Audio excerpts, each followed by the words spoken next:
Olá, pessoal, tudo bem? Thiago da Capitalismo falando. Estou aqui com vocês hoje para conversarmos um pouco, né, sobre o que esperar aí do mês de janeiro, falar um pouco sobre o que esperar para 2025 dos mais variados tipos de investimento. Deixo claro o meu convite para quem não é inscrito se inscrever no canal e para quem gostar do vídeo dar um like e compartilhar. Eu lembro, né, pessoal, que nós temos as nossas mentorias exclusivas, né, para os clientes da Capitalismo, que são realizadas uma vez por mês, aquelas mentorias gerais, tem mentorias específicas de carteira e tudo mais, mas as mentorias, né, avisando caso tenha alguma troca em alguma carteira de longo prazo e tudo mais, é feito uma vez por mês. Claro que as carteiras de longo prazo, que é o que eu vou me focar mais aqui, são de longo prazo, a gente costuma fazer um baixo giro de carteira, mas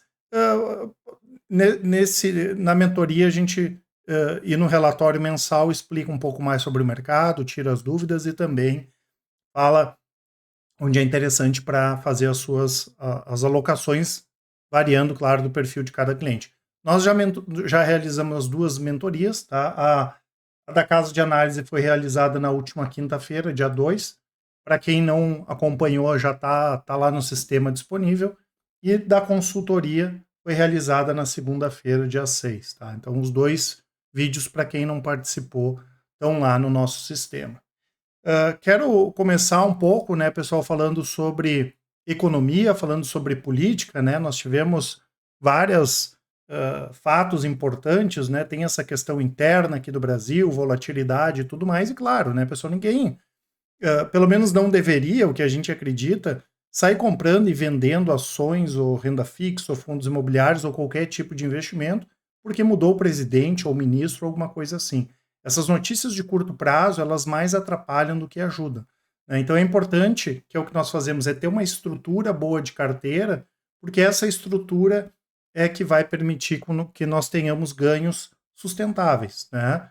Vão ter anos bons, anos que não são tão bons, mas a gente precisa pegar a tendência, né? E para pegar a tendência, a gente precisa ficar posicionado. Claro que se muda alguma coisa, aparece uma oportunidade melhor, eu tenho que aproveitar. Mas ficar movimentando, o juro vai cair, agora eu vou mudar a carteira, o dólar vai subir. Não, assim não funciona, tá? Ninguém ganha dinheiro dessa forma, né? Claro que nós acompanhamos tudo que está acontecendo no curto prazo, porque isso pode impactar também o longo prazo. As coisas mudam, né? Eu gosto sempre de comentar que quando eu comecei a investir, era arriscado investir em banco, né? Nós saímos no final dos anos 90, um mercado que era super fragmentado de bancos, nós tivemos uma quebradeira, o mercado concentrou, então as pessoas tinham receio de comprar ações de banco porque nós passamos um período muito complexo, da mesma forma que nos anos 90 nós tivemos uma série de privatizações de telefonia, principalmente telefonia fixa. E era bom comprar ações de telefonia, então as coisas mudam, né? Da mesma forma que hoje parece brincadeira dizer que banco era arriscado, parece brincadeira dizer que telefonia fixa eram boas opções. Eu preciso entender que as coisas também se alteram, mas se eu comprei um bom ativo, uma boa ação, por exemplo, e a empresa continua performando bem com boas perspectivas, não tem porquê eu ficar fazendo alteração porque mudou o ministro da Fazenda, porque vai ter uma guerra, né? Mesmo que isso impacte nos preços, não quer dizer que vai impactar no ativo em si, na empresa ou no fundo imobiliário em questão que eu estou posicionado, tá? Claro que esse ano ele promete ser turbulento, né? Pelo que vem acontecendo, pelo que a gente vai acontecer, né? Nos Estados Unidos, nós tivemos a eleição do Trump, né? E aqui não cabe a gente dizer se é bom, se é ruim, porque o que importa para a gente é ganhar dinheiro, né? Mas o Trump, ele tem várias coisas que são boas, como, por exemplo, a gente tem uma perspectiva melhor para criptoativos, para a própria Bolsa Americana, mas ele é um cara ativo nas redes sociais, por exemplo. Então a gente sabe que isso costuma trazer bastante volatilidade aí para o mercado. O mercado americano, pessoal, a economia americana continua num bom momento, né? A gente entende que a inflação está mais acomodada, claro que com a recente alta aí dos juros futuros lá, existe uma expectativa de, quem sabe, o Banco Central americano diminuir as baixas de juros ou então deixar com que ela permaneça estável durante algum tempo, mas a economia americana está forte.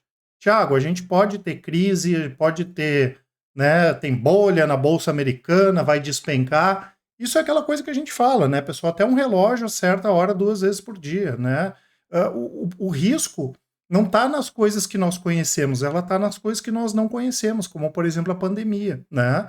Ah, em algum momento vai ter recessão no mercado americano? Vai, assim como vai ter no Brasil, vai ter em qualquer lugar também, né? Agora, a gente entende que a Bolsa Americana, por exemplo, está cheia de oportunidades, né? A gente até porque nós não compramos bolsa americana, nós compramos ativos que são negociados na bolsa americana, né? E nós olhamos alguns setores que realmente eles continuam interessantes e as empresas com boas perspectivas de crescimento. E outra coisa importante que a gente tem que lembrar é que quando eu invisto na bolsa americana, eu tenho a oportunidade de comprar várias empresas que não são necessariamente americanas, né?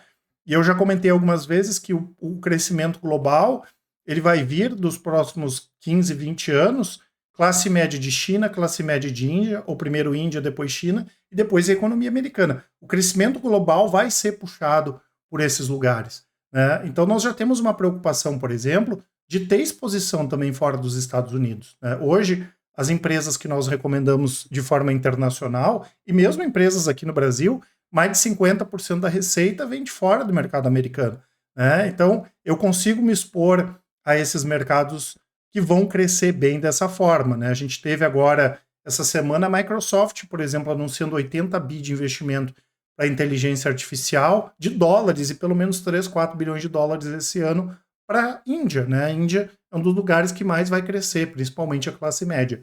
Então, eu tenho que parar de olhar, me preocupar se vai ter recessão, se não vai, se o Trump vai escrever muito no Twitter ou não, e saber que existem tendências de longo prazo. Tecnologia, por exemplo, vai continuar crescendo e nós temos boas oportunidades aqui. Da mesma forma, né, pessoal, que nós temos uma grande volatilidade na Bolsa Brasileira por questões políticas, né, econômicas, só que não é novidade para ninguém, né? Não dá para dizer que é novidade que o dólar está subindo, que o juro está alto, que tem bagunça na economia, bagunça na política, isso faz parte, né? Então, a gente já está preparado para isso antes, tanto que quem é nosso cliente sabe que a nossa exposição em ações, por exemplo, quando depende de mercado interno, são setores mais resilientes, como o setor financeiro, e a maior parte dos ativos que nós recomendamos, Bolsa Brasileira, empresas brasileiras trabalham com exportação também, porque existe essa tendência, né, de longo prazo das empresas que conseguem se perpetuar no Brasil, são essas empresas ligadas à exportação. Claro que a nossa situação no curto prazo é um pouco mais nervosa, depois eu vou falar ali sobre os diferentes tipos de investimento e como essa questão do juro alto, da inflação mais alta, acaba impactando, e a gente vai ter, inclusive essa semana, a divulgação aí do IPCA, que deve ter fechado 2024, 4,8%, 4,9%, acima, né, daquele intervalo de tolerância do Banco Central, que é de 4,5%, tá? E o que eu tenho que lembrar aqui, que o que importa efetivamente, né, no Brasil, não é a questão da Selic subir ou cair, mas o juro futuro, né? Eu tenho que olhar para essa expectativa do mercado futuro, tá? Que tem atrapalhado a questão, principalmente dos investimentos de renda fixa, fundos imobiliários, títulos públicos, que eu já vou comentar, mas se daqui a um pouco a situação fica um pouquinho melhor e o mercado entende que daqui a um ano, daqui a 2 anos vai começar a melhorar as coisas, pessoal, as ações vão subir agora, os fundos imobiliários vão subir agora, não vão subir daqui a 2 anos. Então, é importante a gente separar essas coisas. Uma coisa é a Selic e outra coisa é a expectativa do mercado. Que a Selic vai subir, todo mundo sabe, isso aí não tem novidade nenhuma. A questão é, e depois, o que vai acontecer? Isso aqui não está dado ainda, porque pode acontecer uma coisa no meio do caminho que penda mais para um lado, que penda mais para outro lado, né? Ah, mas a bolsa americana, a bolsa brasileira está ruim, não sobe há muito tempo. De novo, a gente não compra bolsa, nós compramos empresas, ativos na bolsa brasileira, mas tem muita coisa barata, né? Principalmente essas empresas que trabalham com exportação, né? Nós tivemos uma queda muito grande aí nos últimos 10 anos, por exemplo, de empresas small caps que trabalham com exportação, à medida que essas empresas melhoraram, ou seja, o preço da empresa piorou e ao mesmo tempo o resultado melhorou, né? A gente viu o dólar subindo. Ah, o dólar a R$ 6 é ruim para todo mundo? Não. Empresa que exporta ganha bastante dinheiro com dólar, né? Então a gente entende sim que não é a bolsa brasileira toda que está barata, mas que existem, né, principalmente de empresas de menor capitalização e que trabalham com exportação e setor financeiro, grandes oportunidades aí para a gente aproveitar, tá? Sobre a questão do dólar, né, pessoal, que é importante também, né, vale reiterar que desde 2017 nós temos uma visão construtiva em relação ao dólar. Porque como historicamente essas empresas que exportam, elas ganham dinheiro no Brasil, o que nós fizemos? Olhamos se elas continuam com perspectiva positiva e nos posicionamos mais nessas empresas, tá? E a maioria delas, pelo menos 95% delas, ganha dinheiro com o dólar a R$3, o dólar está 6. Né? Então a gente continua com uma visão muito construtiva em função disso. Né? Claro que em algum momento o dólar vai cair, a gente vai ter o real se valorizando, porque isso não depende só do Brasil. Né? Se nós tivéssemos, por exemplo, não vai ser a política do Trump, mas se nós tivéssemos uma política, por exemplo, de Estados Unidos exportar, né, não adianta, eles, de alguma forma eles desvalorizariam a moeda deles, né, e por mais que tivesse problema no Brasil, o dólar ia desvalorizar aqui. Então a gente tem que lembrar sempre disso, não depende só do que acontece no Brasil, mas principalmente o que está acontecendo ao redor do mundo. Mas estruturalmente, no longo prazo, não existe motivo para o real se valorizar em relação ao dólar. A gente sabe que o Brasil tem uma série de desafios que a gente não, infelizmente, a gente não vai conseguir melhorar, mas o nosso negócio é ganhar dinheiro, né? Então, eu sabendo disso, eu vou me posicionar naqueles setores que, independentemente do que acontece na economia, eles vão dar certo, como é renda fixa no Brasil, que é a melhor renda fixa do mundo, como é também essas empresas que trabalham com exportação e, claro, algumas empresas de commodities. Aí a gente já comentou várias vezes sobre as empresas de celulose, são ativos fantásticos. Né? Então, a tendência, né, que a gente entende, não é o nosso objetivo falar se o dólar vai bater 10, que é o que tem gente falando, se vai bater 15, se vai bater 5, mas é entender que eu tenho toda essa reserva, toda essa gordura. Se eu tenho uma ação ou uma cesta de ações que essas empresas ganham dinheiro com o dólar a 13 e o dólar está 6, é um momento muito positivo para essas companhias. Mas agora, por mais que alguém seja positivo, tem uma visão positiva, otimista em relação ao Brasil, dificilmente o dólar vai bater R$3 de novo. Né? Uma coisa que, pelo menos hoje, não está aí no nosso cenário. E claro, né, pessoal, é importante cada vez mais a gente esquecer um pouco dessa divisão. Eu vou investir no Brasil, eu vou investir fora, e pensar globalmente, né, que é o que a gente tem comentado sempre com os clientes, tá?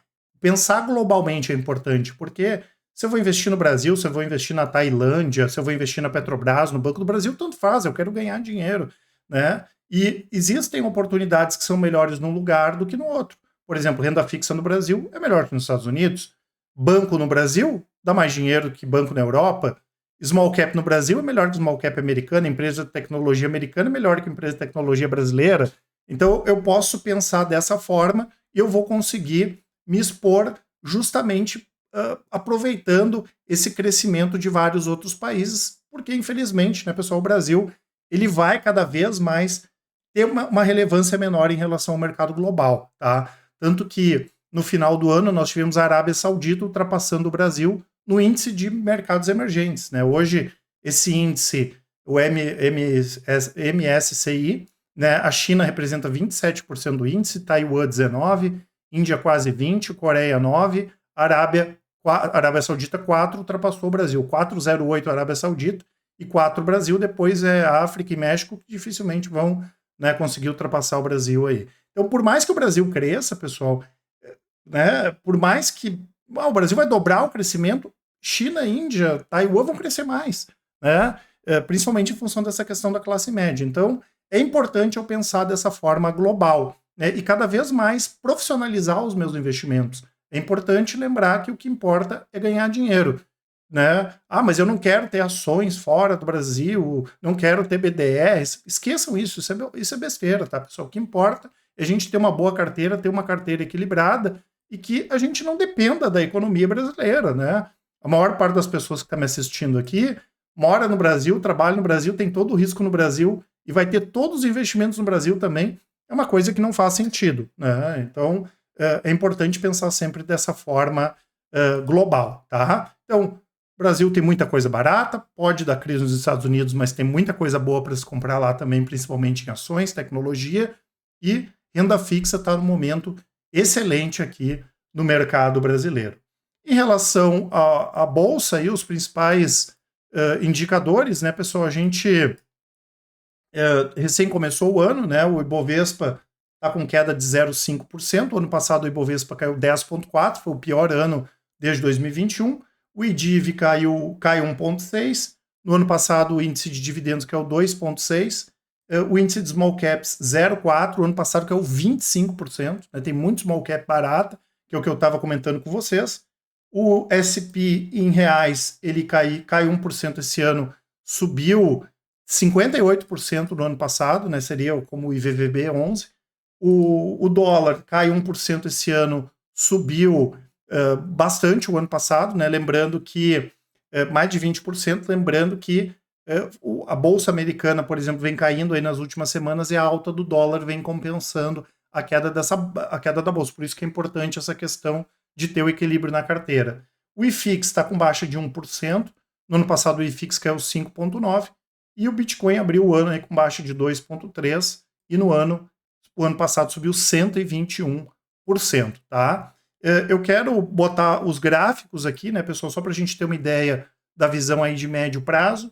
Temos aqui o Ibovespa, né, todos os gráficos semanais. Ibovespa em clara tendência de queda de médio prazo, de curto prazo, pode se sustentar acima dos 118, 119 mil pontos, mas a tendência é de baixa. O dólar, pelo contrário, é tendência de alta, mesmo com a queda das últimas 2 semanas. A tendência primária aqui de médio prazo e de curto prazo também é altista, não tem como falar em baixa. O IVVB, que poderia ser o nosso SP em reais, está com uma tendência aqui boa de alta, né? Ele lateralizou nas últimas semanas porque a Bolsa Americana caiu, mas nós tivemos a compensação pela alta do dólar.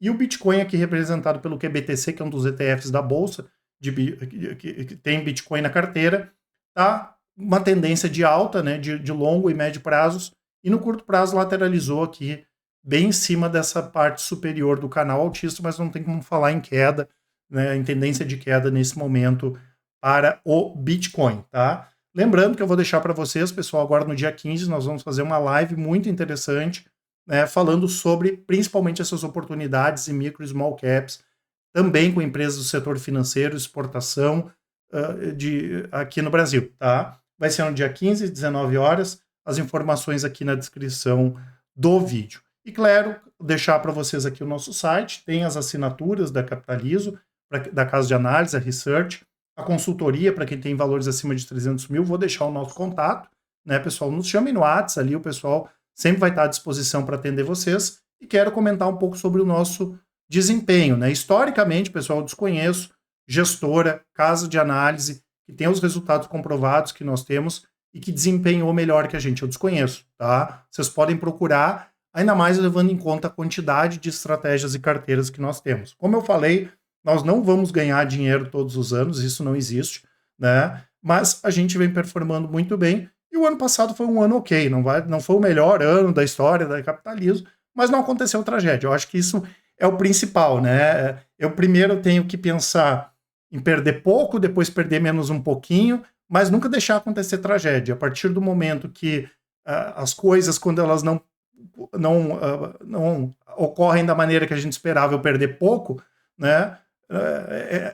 Quando depois o mercado recupera, eu consigo recuperar mais fácil. Eu vou ter uma ação da minha carteira que vai cair 30%, ok. Mas uma coisa é a carteira toda cair 30%. Né? Então a gente mantém esse equilíbrio porque nós acreditamos que é importante eu buscar ganhar dinheiro no curto prazo também, mesmo que o nosso objetivo seja ter essa consistência de longo prazo. Começamos aqui com as carteiras de ações, né, pessoal, que basicamente a gente vem aproveitando não só ativos no exterior, mas principalmente essas empresas de micro e pequena capitalização aqui na B3 e que trabalham com exportação. Né? A carteira Thiago Pux fechou ano passado com 27%, subiu bem a carteira mais uma vez. Depois vocês podem olhar os desempenhos de todos ali, vocês vão ver que foi muito positivo, o nosso resultado histórico é positivo em todas essas carteiras, né? O Ibovespa caiu 10,4%, a carteira de micro e small caps, que também está pesada nesses ativos de exportação e setor financeiro, caiu 4%, né? O Ibovespa caiu 10%, mas o índice de small caps caiu 25%, então a gente conseguiu performar bem em relação aí ao benchmark, né? Também no resultado histórico aqui positivo. A carteira de dividendos subiu 3,4%, ok. Foi um ano melhor de pagamento de dividendos o ano passado, foi o melhor ano dos últimos 2 anos, o que é positivo. Né? O Ibovespa caiu 10% e o IDIV caiu quase 3%, e nós estamos performando muito bem, tanto em relação ao Ibovespa quanto ao IDIV, né? Se a gente olhar aqui, a carteira está com desempenho de quase 350% desde julho de 2017, contra 143 do IDIV e 89 do Ibovespa. E percebam, né, pessoal, que as nossas carteiras têm uma volatilidade inferior à média do mercado, justamente por buscar esse equilíbrio e trazer menos volatilidade, né, pensando de forma global, como eu comentei. A carteira internacional performou muito bem, 67% de alta contra 58% do S&P em reais, né, ela está com mais de 300% contra 182% desde 2020, ou seja, a carteira ganhou muito acima do que deu o IVVB11 aí, por exemplo, que é um dos principais ETFs, e tem os ETFs da Bolsa Americana também.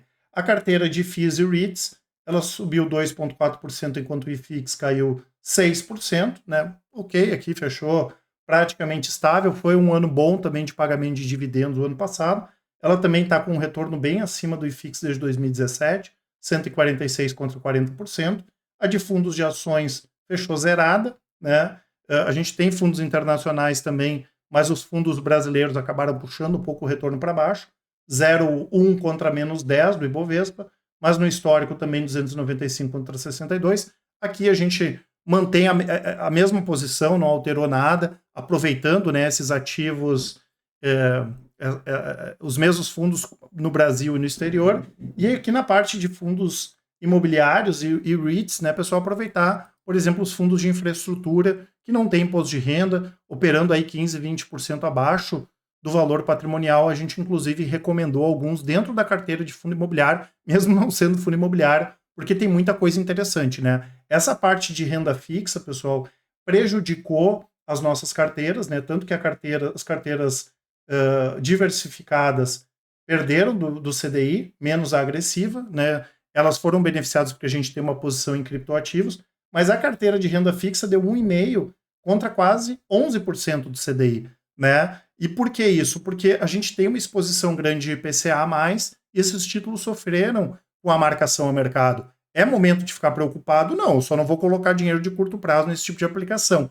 É momento de aproveitar. A gente tem falado muito sobre isso. Eu converso com o pessoal da nossa consultoria, eu falo nas mentorias, falo com os clientes em reunião. É um momento muito bom para aproveitar. Desde 2012, 2013, as taxas não estão tão altas quanto agora. Então tem título público, tem fundo de infraestrutura. Claro, não vou ficar sem liquidez, não vou colocar dinheiro em banco xing-ling, em CRA, CRI, que, né, diretamente, a maioria deles não são boas aplicações, mas para a renda fixa atrelada ao IPCA está muito bom. As nossas recomendações de fundos de infraestrutura, né, como nós tivemos uma queda das cotas, hoje a carteira está pagando em torno de IPCA mais 12,5% sem imposto de renda. Então está fantástico para aproveitar essas oportunidades. Não desempenhamos bem, tá? Mas a gente não vai se abater. Esses momentos a gente tem que insistir na estratégia. Então é um momento interessante para isso. Na carteira de criptoativos, né, pessoal, a gente está com uma posição boa em Bitcoin, a gente vem aumentando essa posição, até porque no curto prazo, né, tem muita coisa positiva, a aprovação dos ETFs nos Estados Unidos, a possibilidade de entrar em algum índice, ter a própria reserva de países como os Estados Unidos e outros países, uma parte das reservas em Bitcoin. Isso, claro, ajuda a puxar ali a demanda, e como a porta é pequena, muita gente tentando entrar, né, acaba valorizando bem. Então a gente acha importante ter uma posição em criptoativos, e como eu já comentei várias vezes, né, pessoal, é mais arriscado não ter Bitcoin na carteira do que ter, né? Eu vou ter um pedacinho, 1%, 2% da carteira, eu posso duplicar, triplicar, quadruplicar esse capital, e a gente faz uma gestão da quantidade, né? Isso é o mais importante, entender o tamanho da posição de Bitcoin, mas está um momento interessante. Aqui nós temos as nossas principais estratégias de curto prazo. A de swing trade fechou negativo 6%, assim como a de long short. A de long short nem dá muito para comparar com o Ibovespa, porque ela é bem descorrelacionada, né? Tanto que ela está com mais de 600% com 88% do Ibovespa, né? Mas o ano passado não foi tão bom, o ano retrasado já tinha sido melhor, de 32%, mas faz parte. E o rastreador, que é a nossa estratégia chefe aqui de médio prazo, deu 7,4%, né? Mais de 2.000% contra 88% desde 2017, e até hoje nunca fechou negativo. Os últimos anos foram bons? deu ok, o ano passado deu 20%, esse ano deu 7%, o ano retrasado 20%, o ano passado 7,5%, mas nunca fechou negativo, né? Eu acho que em algum momento isso vai acontecer, mas enquanto a gente continuar conseguindo entregar, pelo menos que um ano ruim não seja queda, mas que seja ali um 0-0, vamos dizer assim, um empatezinho, né, dentro de casa, não é a melhor coisa, mas é melhor do que perder, então continua performando bem. E na nossa consultoria, né, nós temos a nossa carteira de renda, que tem os retornos desde abril de 2024, um retorno mais próximo, né? A carteira de renda deu -2 contra 6% do CDI, em função também, né, dessa questão da marcação a mercado dos títulos, mas muita oportunidade. E a de bolsa, né, que é uma carteira Thiago Prux melhorada, vamos dizer assim, -9 do Ibovespa, -10 quase aqui desde abril, e 33% está bem positivo, e também a gente vem aproveitando muito esses ativos aí de micro e pequena capitalização, tá certo? Queria dar um apanhado geral aqui para vocês, como eu falei, os nossos contatos estão aqui na descrição do vídeo, qualquer dúvida aí eu estou à disposição, a nossa equipe de atendimento está à disposição também. Um grande abraço e um ótimo 2025 a todos. Até mais!